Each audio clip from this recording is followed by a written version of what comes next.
Hello students, मेरा नाम है अरुण शर्मा। आप सभी का अरुण कोचिंग क्लासेस में बहुत बहुत स्वागत है। स्टूडेंट्स, आज हम पढ़ने जा रहे हैं चैप्टर नंबर 5। कि मैं आपको प्लस टू अकाउंट्स जो है वो पढ़ा रहा हूँ। रिटायरमेंट ऑफ पार्टनर वाला चैप्टर आज हम स्टार्ट करेंगे।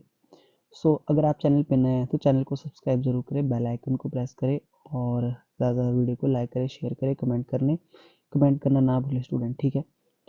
तो देखिए, ये चैप्टर नंबर 5 है, बिल्कुल फ्रेश स्टार्ट है ना। तो जिन जिन बच्चों ने अभी तक सब्सक्राइब नहीं किया है चैनल को सब्सक्राइब जरूर कर लेना बच्चों, ठीक है। तो देखिए, रिटायरमेंट ऑफ पार्टनर। तो रिटायरमेंट क्या होती है बच्चों, ये सबसे पहले यहाँ पे बताया गया है।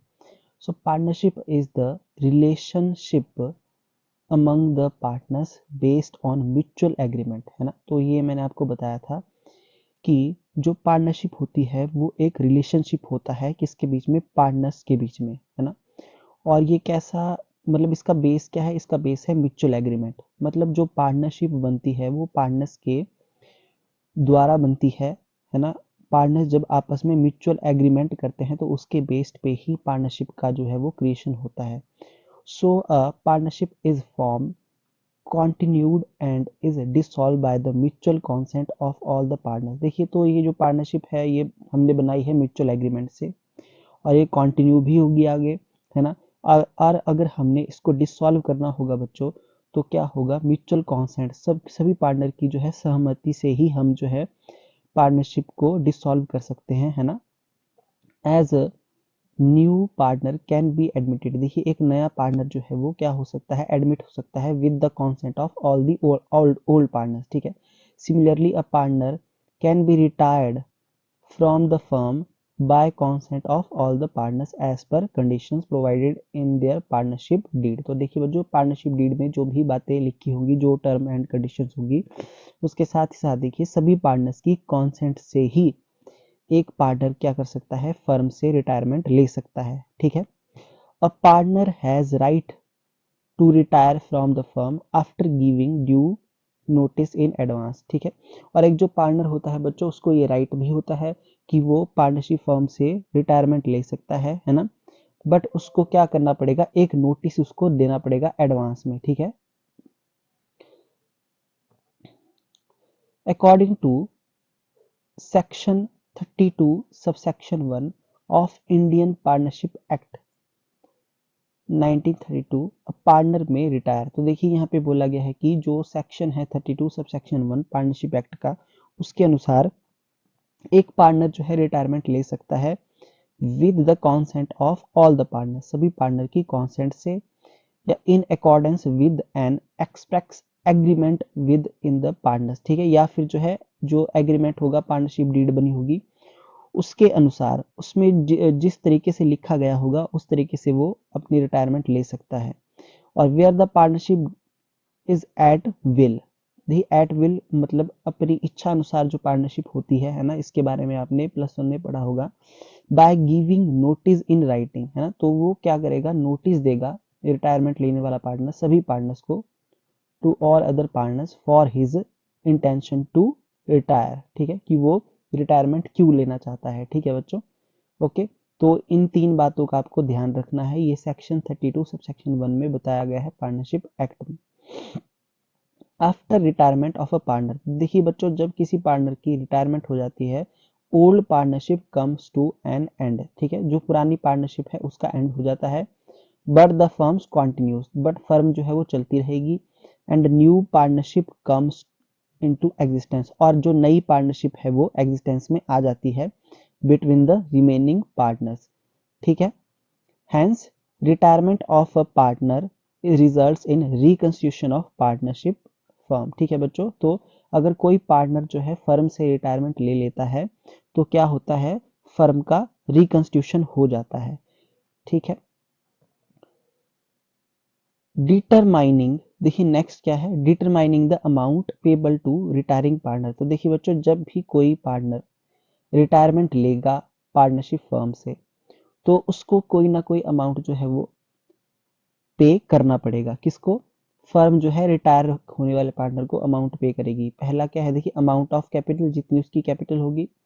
दूसरा शेयर ऑफ प्रॉफिट, प्रॉफिट में जो उसका पार्ट होगा वो उसको देना पड़ेगा, शेयर ऑफ गुडविल उसको देना पड़ेगा, किसको, रिटायरिंग पार्टनर को जो है पे करना पड़ेगा फर्म को, है ना, मतलब फर्म पे करेगी रिटायरिंग पार्टनर को, और जो भी उसका रिजर्व में पार्ट होगा वो भी पे होगा रिटायरिंग पार्टनर को, और share in revaluation of asset and liability, ठीक है बच्चों, जो भी उसका शेयर होगा एसेट और लायबिलिटी में जो भी उसका पार्ट होगा, प्रॉफिट होगा, लॉस होगा, वो उसको देना पड़ेगा, ठीक है। ओके जी, उसके बाद total amount due to retiring partner is either paid off immediately. देखिए बच्चों, जो भी टोटल अमाउंट होगा जो रिटायरिंग पार्टनर को पे करना पड़ेगा हमको, यानी कि फर्म पे करेगी रिटायरिंग पार्टनर को, आइदर उसको इमीडिएटली पे हम कर सकते हैं, है ना, और या फिर उसको ट्रांसफर कर सकते हैं उसके लोन अकाउंट में, ठीक है, to be paid in instalment, और उसको एज एन इंस्टॉलमेंट हम पे करते रहेंगे, ठीक है। तो ये सारी कैलकुलेशन जो है बच्चों हम इस चैप्टर में सीखेंगे, ठीक है, कि कैसे रिटायरिंग पार्टनर को कैपिटल की, प्रॉफिट की, गुडविल की, रिजर्व की और share in revaluation of asset and liability पे किया जाता है। इमीडिएटली पे करेंगे तो कैश से या बैंक से पे कर देंगे, या फिर जो है उसके लोन अकाउंट में अमाउंट को ट्रांसफर कर दिया जाएगा और उसको इंस्टॉलमेंट में जो है पे करेंगे अमाउंट, ठीक है। उसके बाद देखिए यहाँ पे क्या लिखा गया है, accounting adjustments on retirement of a partner. देखिए कौन कौन सी एडजस्टमेंट्स हमको करनी पड़ती है जब एक पार्टनर रिटायरमेंट लेता है ना। On the retirement of a partner various accounting adjustments become necessary to calculate the amount payable to retiring partner. तो देखिए बच्चों, ये बातें बड़ा इंपॉर्टेंट है ये सारी थ्योरी, कि जब एक पार्टनर रिटायरमेंट लेता है पार्टनरशिप फर्म से, तो कुछ यहाँ पे ऐसी अकाउंटिंग एडजस्टमेंट्स हैं जो बहुत ज़रूरी हो जाती है ना। उसके थ्रू ही हम क्या करेंगे, रिटायरिंग पार्टनर को कितना अमाउंट पे करना है वो कैलकुलेट कर सकते हैं। तो देखिए यहाँ क्या बोला गया है, following accounting problems arise on the retirement of partner. तो पहला क्या है, हमको सबसे पहले new profit sharing ratio find out करनी पड़ेगी, जो रिमेनिंग पार्टनर होंगे, कंटिन्यू करने वाले पार्टनर होंगे उनकी। गेनिंग रेशो बच्चों निकालनी पड़ेगी। देखिए बच्चों, अब एक पर्सन जा रहा है ना, तो मैं यहाँ पे बता देता हूँ आपको, जैसे ए, बी, है ना, और सी, ये तीन पार्टनर हैं। तो जैसे सी रिटायरमेंट ले रहा है ना, तो ए और बी को क्या होगा, गेन हो जाएगा, ठीक है, इसलिए गेनिंग रेशो निकालनी पड़ेगी। Valuation and accounting treatment of goodwill. तो बच्चों गुडविल का जो है वो वैल्यूएशन करना पड़ेगा, है ना, कितना पार्ट उसको गुडविल का हमको पे करना है वो कैलकुलेट करना पड़ेगा। एसेट एंड लायबिलिटी की वैल्यूएशन भी करनी पड़ेगी, ठीक है, और रिजर्व और अनडिस्ट्रीब्यूटेड प्रॉफिट को भी हमको डिस्ट्रीब्यूट करना पड़ेगा, ठीक है, और पेमेंट करनी पड़ेगी रिटायरिंग पार्टनर को, है ना। अच्छा जी, और उसके बाद adjustment of partners capital account in proportion to new profit sharing ratio. ठीक है बच्चों, तो पार्टनर का जो कैपिटल अकाउंट है उसको भी एडजस्ट करना पड़ेगा अकॉर्डिंग टू न्यू रेशो। तो बच्चों ये 7 टाइप की एडजस्टमेंट जो है हमको करनी पड़ती है, ठीक है। इसके बारे में आपको पता होना चाहिए क्योंकि एमसीक्यू में जो है आपसे पूछा जा सकता है। अच्छा, उसके बाद यहाँ पे क्या बोला गया है, देखिए calculation of new profit sharing ratio. तो देखो बच्चों, ध्यान से जो है इस बात को आप समझ लीजिए। Calculation of new profit sharing ratio on the retirement of a partner, his share will be taken over by the remaining partner, है ना। जैसे कि मैंने आपको बताया कि ए, बी और सी तीन पार्टनर हैं। अगर सी रिटायरमेंट लेता है तो सी का जो शेयर है वो बी और ए ये दोनों एक्वायर कर लेंगे, है ना, और इनका शेयर बढ़ जाएगा, इसलिए गेनिंग रेशियो इस चैप्टर में निकालते हैं हम, ठीक है। So this necessitates the calculation of new profit sharing ratio. तो बच्चों देखो, न्यू रेशियो जो है रिमेनिंग पार्टनर यानी ए और बी की नई रेशियो तो हमको कैलकुलेट करनी ही पड़ेगी, है ना। The new ratio of partner will be sum of total of his old share, old profit share and share of profit he acquires from the retiring partner, that is. देखिए तो बच्चों, new share कैसे आएगा यहाँ पे बताया गया है।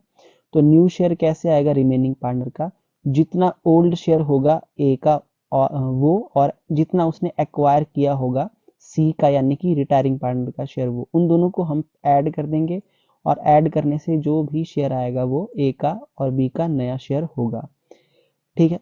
तो इसके बच्चों कुछ केस यहाँ पे दिए गए हैं, वो केस मैं आपको नेक्स्ट लेक्चर में करवाऊंगा। आज के लिए इतना ही, है ना। प्लीज इस इंट्रोडक्शन को ध्यान से आप देख लीजिए यहाँ तक। Thank you so much.